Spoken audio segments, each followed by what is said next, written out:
Periodic trends, यानी अगर हम पीरियोडिक टेबल की बात करें तो डी ब्लॉक एलिमेंट्स में क्या क्या चेंजेस होता है बोल के हम देखेंगे। क्या क्या atomic radius and ionic radius और आयनाइजेशन एंथैल्पी, ऐसे सभी थोड़ा ट्रेंड्स रहते हैं ना। क्या होता है अगर हम लेफ्ट से राइट रहे तो क्या होता है, एंड इफ कोई डाउन द ग्रुप क्या होता है बोल के हम देखेंगे।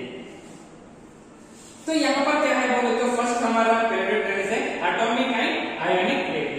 अगर हम डी ब्लॉक एलिमेंट्स की बात करें तो ये क्या है बोले तो डी ब्लॉक एलिमेंट यानी scandium to zinc, yttrium to cadmium. Okay, तो ये क्या है बोले तो मर्क्यूरी। ऐसा ये क्या है बोले तो ग्रुप नंबर 3 से ग्रुप नंबर 12 तक जो भी है उसको हम क्या बोलते हैं, डी ब्लॉक एलिमेंट्स बोलते हैं। तो अगर हम एटॉमिक एंड आयनिक रेडियस की बात करें तो एटॉमिक एंड आयनिक रेडियस क्या होता है बोले तो अगर हम लेफ्ट से राइट जाते हैं तो तब क्या होता है बोले तो एटॉमिक रेडियस फर्स्ट ये डिक्रीज होता है।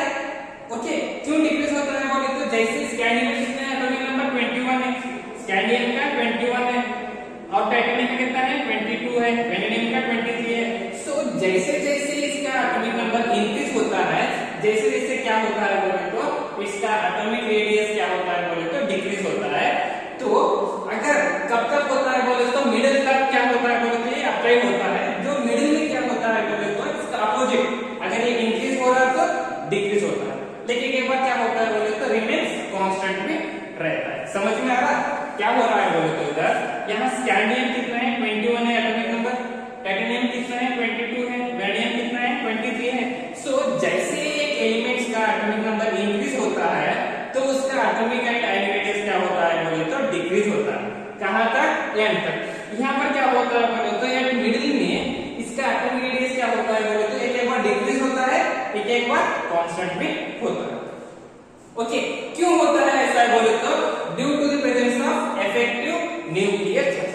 तो इफेक्टिव न्यूक्लियर चार्ज किसको बोलते हैं बोले तो शील्डिंग इफेक्ट बोल के भी मैंने आपको बोला था। कैसे, समझो कि यहाँ पर एक न्यूक्लियस है, तो न्यूक्लियस के साथ क्या है बोले तो यहाँ पर s ऑर्बिटल है, यहाँ पर p है, यहाँ पर d है, यहाँ पर f है। ओके, तो अगर इलेक्ट्रॉन्स पास होने के बाद तब क्या होता है, शील्डिंग इफेक्ट किसको बोलते हैं बोले तो यहाँ पर न्यूक्लियस है, न्यूक्लियस के बाहर क्या है s ऑर्बिटल है, s के बाहर p है, p से बाहर d है, d से बाहर f है। तो जब इफेक्टिव न्यूक्लियर चार्ज होते हैं इलेक्ट्रॉन्स डोनेट या रिसीव करते हैं ना, तब क्या होता है बोले तो ये s यहाँ पर न्यूक्लियस के पास आता है, थोड़ा नजदीक आता है। ये p था ना, p की जो s था वहां पर p आता है, यहाँ पर p था ना वहां पर क्या होता है बोले तो d आता है, d की जगह क्या आता है बोले तो f। इसको हम बोलते हैं शील्डिंग इफेक्ट, यानी इलेक्ट्रॉन्स जो भी ऑर्बिटल्स क्या होता है बोले तो न्यूक्लियस के नजदीक होता है ना, उसको हम बोलते हैं शील्डिंग इफेक्ट। उसी को ही हम क्या बोलते हैं बोले तो इफेक्टिव न्यूक्लियर चार्जेस। ओके, तो अगर हम 3D सीरीज की बात करें तो 3D सीरीज कौन कौन सा है, जो भी ऑर्बिटल्स यानी इलेक्ट्रॉनिक कॉन्फिगरेशन देखने के बाद 3D ऑर्बिटल्स रहते हैं उसमें, उसको हम बोलते हैं 3D सीरीज। कौन कौन सा है, स्कैंडियम टू जिंक जो भी एलिमेंट्स है वो सारे क्या है बोले तो 3D सीरीज है। तो यहाँ पर अगर हम 3D सीरीज की बात करें तो इसका एटॉमिक रेडियस क्या होता है बोले तो डिक्रीज होता है from scandium two chromium. Okay, तो यहाँ पर क्यों बोले तो क्योंकि स्कैंडियम में कितना एटॉमिक नंबर 21 है, क्रोमियम में कितना है 24 है।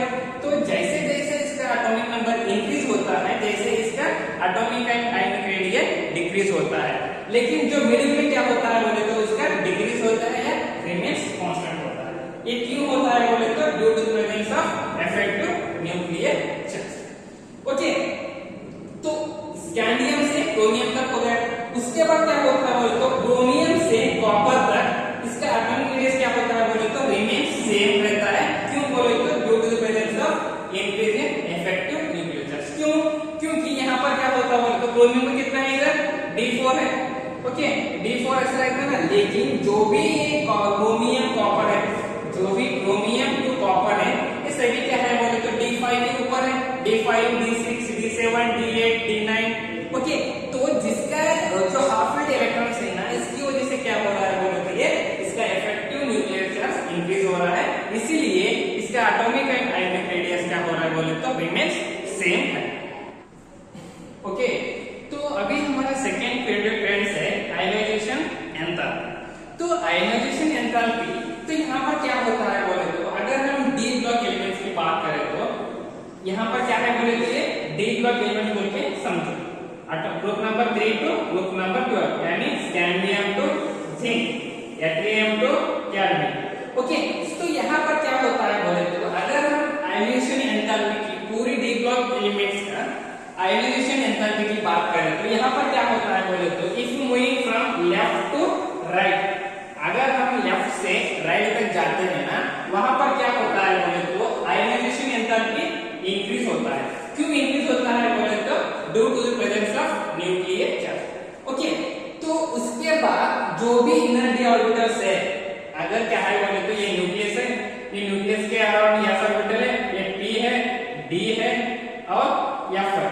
तो यहाँ पर अगर वो न्यूक्लियर चार्ज होता है ना, तो एक-एक ऑर्बिटल्स क्या होता है बोले तो न्यूक्लियस के नजदीक आता है, तो इसलिए क्या होता है बोले तो इसका एटॉमिक जो आयनाइजेशन एंथैल्पी इंक्रीज होता है, जैसे if it moving from left to right. तो उसके बाद हम आयनाइजेशन एंथैल्पी की बात करें तो अगर सेकंड आयनाइजेशन एंथैल्पी की बात करें तो जो 3D सीरीज है, कौन-कौन सा है 3D सीरीज, जो भी स्कैंडियम से जिंक तक जो भी एलिमेंट्स है उसको हम बोलते हैं 3D सीरीज। तो 3D सीरीज की बात करें तो यहाँ पर भी क्या होता है तो same if you moving from left to right, first क्या होता है बोले तो इंक्रीज होता है। क्यों इंक्रीज होता है बोले तो due to the presence of its atomic number is increases. कैसे, अभी देखो स्कैंडियम में titanium, vanadium, chromium, manganese, iron, cobalt, nickel, copper, zinc. तो स्कैंडियम का कितना है एटॉमिक नंबर 21 है, टाइटेनियम का कितना है 22 है, वेनेडियम का 23 है, क्रोमियम का 24 है, मैंगनीज का 25।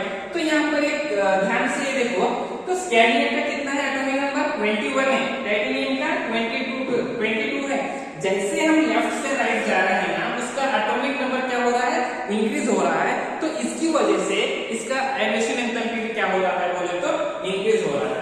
ओके, तो अगर हम सेकेंड आयनाइजेशन एंथैल्पी की बात करें तो यानी यहाँ पर क्रोमियम एंड कॉपर, तो क्रोमियम एंड कॉपर क्या होता है बोले तो ये भी एक ज्यादा स्टेबल इलेक्ट्रॉनिक कॉन्फिगरेशन है। क्यों है, क्यों क्रोमियम एंड कॉपर ज्यादा स्टेबिलिटी है बोले तो क्योंकि क्रोमियम में क्या आता है बोले तो d5 कॉन्फिगरेशन आता है, यानी हाफ d ऑर्बिटल्स में 10 इलेक्ट्रॉन चाहिए, यहाँ पर कितना है d5 है, तो d5 का मतलब है स्टेबल हो गया। अगर कॉपर की बात करें तो कितना होता है d10 4s1, तो d ऑर्बिटल्स में 10 इलेक्ट्रॉन फिल्ड अप है।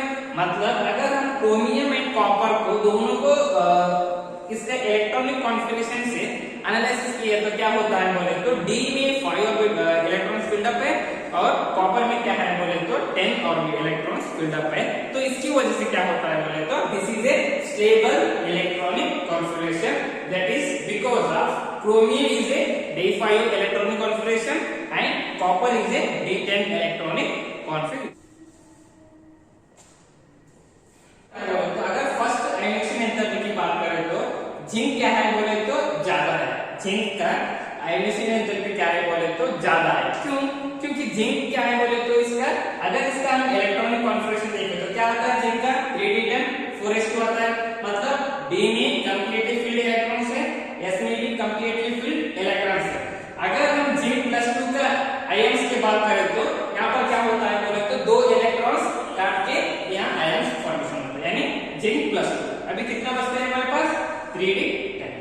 अगर वही हम क्रोमियम की बात करें तो कितना है इधर बोले तो 3d5 4s1 है। तो 4s1 मतलब अगर Cr+ लिखे तो ऐसा Cr+ लिखते हैं ना, तो वहां पर क्या होता है बोले तो इधर एक 4s के ऊपर 1 है ना, तो 1 क्या होता है बोले तो या आयन में फॉर्मेशन होकर चला गया। तो अभी क्या बचा है 3d5, सो 3d5। ओके, तो अगर हम अभी सेकेंड आयनाइजेशन एंथैल्पी की बात करें तो मैंगनीज एंड आयरन। तो अगर सेकेंड आयनाइजेशन एंथैल्पी की बात करें तो मैंगनीज क्या है बोले तो आयरन से ज्यादा आयनाइजेशन एंथैल्पी है। क्यों है, क्योंकि अगर हम मैंगनीज का इलेक्ट्रॉनिक कॉन्फिगरेशन देखते हैं तो क्या है आर्गन 3d5 4s2। ओके, तो ये क्या हो गया स्टेबल हो गया। अगर हम आयरन की बात करें तो आयरन की बात करें क्या होता है आर्गन 3d6 4s2 आता है, लेकिन ये स्टेबल होता है क्या, स्टेबल का मतलब क्या होता है अगर d10 का अगर क्या है d में 10 इलेक्ट्रॉन्स है तो इसका स्टेबल कितना रहता है 5, तो ये हो गया स्टेबल। लेकिन यहाँ पर क्या हो रहा है बोले तो अगर हम मैंगनीज एंड आयरन को दोनों कंपेयर करें तो मैंगनीज का क्या है बोले तो स्टेबल इलेक्ट्रॉन्स है, तो इसकी वजह से क्या हो रहा है बोले तो compare to the iron manganese का एलिवेशन एंथैल्पी ज्यादा है। ओके, तो इसके बाद और एक हम ये हो सकते और एक क्या है बोले तो अगर हम थर्ड एलिवेशन एंथैल्पी की बात करें तो मैंगनीज एंड आयरन, अगर समझो कि मैंगनीज है कैसा है इधर आर्गन 3d5 4s2 है, अगर हम मैंगनीज +3 का आयन चेंज करें तो यहाँ से क्या होता है इधर 2 से चला गया और यहाँ पर क्या होता है बोले तो 1 चला गया, मतलब ये स्टेबल नहीं होता है। क्यों? क्योंकि यहाँ से 2 यहाँ से 1 चला जा रहा है, मतलब आयन्स होके फॉर्मेशन होके यहाँ से चला जा रहा है, मतलब यहाँ से 2 चला गया तो ओके, क्योंकि वहां तो वो तो क्या है बोले तो s ऑर्बिटल है, लेकिन d ऑर्बिटल क्या है बोले तो इसमें ही एक इलेक्ट्रॉन जा रहा है ताकि ये स्टेबल ना हो सके, तो इसकी वजह से क्या हो रहा है बोले तो ये Mn+3 ये डिफिकल्ट है इलेक्ट्रॉन्स रिमूव करने के लिए। समझ में आ रहा क्या है बोले तो समझो ये मैग्नीज है। ओके, तो एटॉमिक नंबर कितना है इसमें 25 है, तो कैसे लिखते हैं electron configuration argon 3d5 4s2। Okay, तो Mn+3 का अगर हम Mn+3 की बात करें तो यहाँ पर क्या होता है बोले तो यहाँ से ये जो भी इसमें से इलेक्ट्रॉन्स है 3 आयन्स क्या हो रहा है बोले तो इलेक्ट्रॉन से आयन्स होते फॉर्मेशन हो रहा है। तो पहले क्या होता है बोले तो फर्स्ट s जाता है, उसके बाद p, उसके बाद b, इसके बाद f। तो यहाँ पर क्या है बोले तो फर्स्ट s ऑर्बिटल है ना, तो s ऑर्बिटल्स में कितने इलेक्ट्रॉन्स है इसमें 2 इलेक्ट्रॉन्स है, तो 2 इलेक्ट्रॉन्स क्या करना बोले तो हम इसमें 2 गए और कितने बचे हमारे पास अभी 1 चाहिए, क्योंकि मैग्नीज के ऊपर क्या है बोले तो 3 चार्जेस है, तो 3 चार्जेस का मतलब क्या होता है बोले तो 3 इलेक्ट्रॉन्स को हम आयन्स में कन्वर्ट करना, तो कन्वर्ट करने के बाद क्या हो रहा है बोले तो इधर 2 गया, इधर से क्या होता है बोले तो 1 चला जाता है, अभी कितना बचता है इस के 3d4 बचता है, तो 3d4 क्या ये स्टेबल है क्या अनस्टेबल है, दिस इज ए अनस्टेबल, तो इसकी वजह से manganese is a stable electron configuration. तो यहाँ पर क्या होता है बोले तो इलेक्ट्रॉन्स रिमूव करने के लिए बहुत डिफिकल्ट है। क्या तो क्या क्या चेंजेस होता है मेटल का मतलब क्या होता है, अब सबको पता है डी ब्लॉक एलिमेंट्स में सभी मेटल्स है। ओके, तो अभी हम देखेंगे तो मेटालिक का मीनिंग क्या होता है बोले तो all the transition metals can lose valence electron. तो फॉर्म क्या है इसका मीनिंग कि समझो यहाँ पर क्या है बोले तो जिंक है। ओके, मेटल से इसके ऊपर कैटन्स का मतलब क्या होता है पॉजिटिव चार्ज, तो मेटल से वो आयन फॉर्मेशन होती है, कैटन फॉर्मेशन होती है, इलेक्ट्रॉन्स रिलीज होता है। कैसे देखो यहाँ पर क्या है बोले तो जिंक है, तो जिंक का अगर हम एटॉमिक नंबर देखें तो कितना है एटॉमिक नंबर जिंक का 30 है, कैसे लिखते हैं बोले तो आर्गन 3d10 4s2, ये क्या हो गया नॉर्मल एक जिंक का मेटल का हो गया। अगर हम जिंक +2 की बात करें तो जिंक +2 की बात करें तो कितना हो गया 30 में 2 गए तो कितना बचता है 28 बचता है, तो आर्गन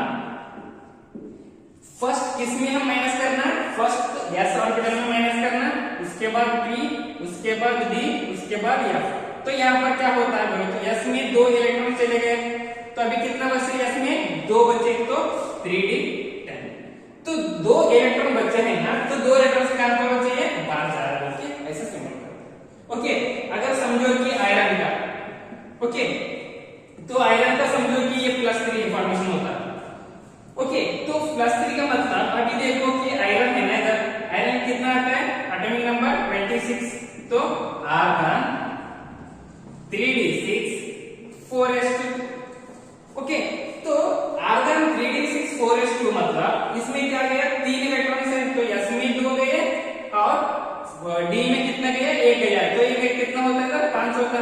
तो यहाँ पर अगर हम आयरन की बात करें तो कैसे लिखते हैं बोले तो हम iron it can use Fe3++3 electron, मतलब 3 इलेक्ट्रॉन बाहर जा रहा है बोल के हम ऐसा दिखा सकते हैं। मतलब कौन से भी सभी ट्रांजिशन एलिमेंट्स क्या होता है बोले तो ये मेटल फॉर्मेशन होता है, मेटल फॉर्मेशन होके क्या होता है बोले तो इसका इलेक्ट्रॉन ये लूज करता है।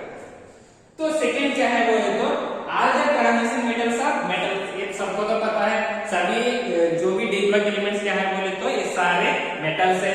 Okay, and they conduct a good conduct electricity. तो